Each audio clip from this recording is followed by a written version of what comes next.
to set up goals and expectations for your business networking.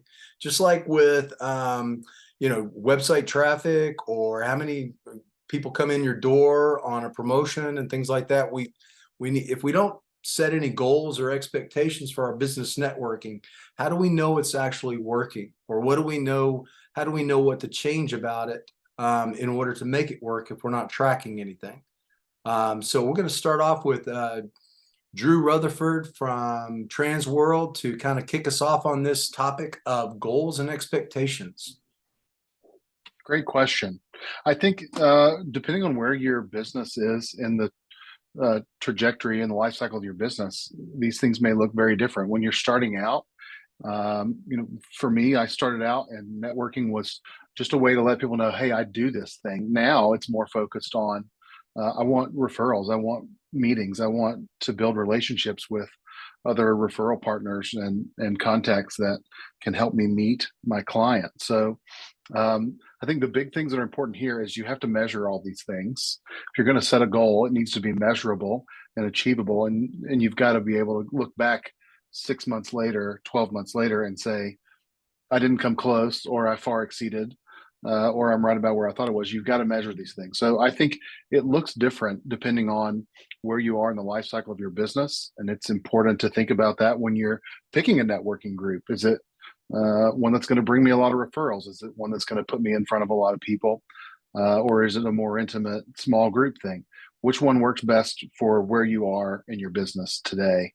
And I think also aligning your long-term goals for your business with what this networking group can do for you are things that you should evaluate when you are setting these goals and going into a networking event, setting your expectations accordingly. Great point. Great point. Demo from Brick and Mortar. I'm gonna kind of agree with what Drew was saying. In my first year in the industry, I'm not a Knoxville native, so I don't have Knoxville ties. And what I found was the commercial real estate industry, there's a lot of good old boys, and there's a lot of handshaking, and there's a lot of backroom type meetings, and probably 80% of the market share as far as properties that are available, you keep seeing the same names all the time. And they only want to be available, they only want to be accessible Monday through Friday, 8 to 5, and they only want you to call their office number. So what I started doing was just networking my tail off the first year. I got into every networking group that I could. Literally, my job Monday through Friday was to network, have one-to-ones, do everything that I can just to get my name and my face out there. And the first year, it was a struggle. And the goals that I had, I didn't come close to hitting, if we're looking at a financial metric. But what I found was I put the time and the effort into it. And year two, blew my goals out of the water by about 250%. My broker came to me halfway through the year. He's like, how in the world have you done? What have you done? What have you done to do this halfway through the year? And I was like, the important thing for me is I want to treat everybody like they're a person, not a transaction. I want everybody to feel that they have a personal aspect.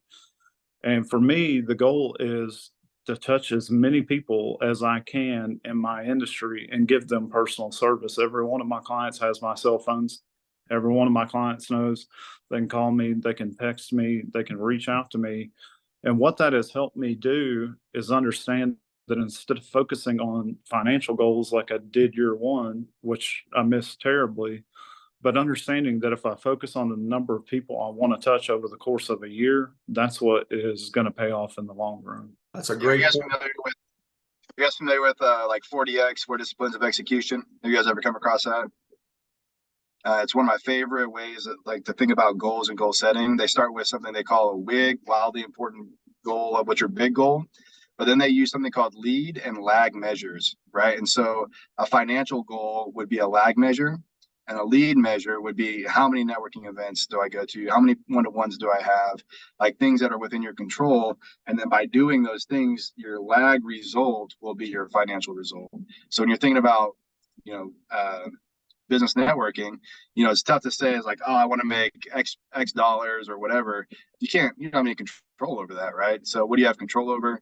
Your one-to-ones, how well you follow up, how many referrals you give, right? Those are all your lead metrics that you can have.